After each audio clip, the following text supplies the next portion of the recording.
यार रेस्टोरेंट में जाके चिली चिकन तो हम सब ऑर्डर करते हैं, बट आज देखते हैं इसको घर पे झटपट कैसे बनाते हैं।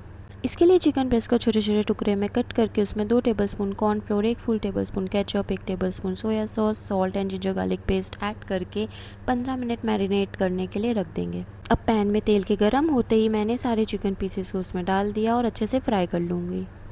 अब इनको फ्राई करके मैंने अलग बर्तन में निकाल लिया एंड सेम ऑयल में ऐड किया थोड़े chopped garlic and green chilli along with capsicum and moon sliced onions. उनको 5 मिनट सौटे करके यहाँ पे मैं ये स्लरी ऐड करूँगी। इसको बनाने के लिए मैंने आधा ग्लास पानी लिया, उसमें 2 tablespoon cornflour, 1 tablespoon ketchup, 1 tablespoon soya sauce, salt and black pepper add करके मिक्स कर दिया। 10 मिनट चलाने पे इसकी कंसिस्टेंसी थिक हो जाएगी और उसको थोड़ा तीखा करने के लिए मैंने ब्लैक पेपर और ऐड कर दिया और फ्राइड चिकन पीसेस। अब मैं इसको अगले 10-15 मिनट के लिए और पका लूँगी और यहाँ पे चिली चिकन मेरा बनके बिल्कुल रेडी है एंड आप ग्रेवी की कंसिस्टेंसी भी देख सकते हो।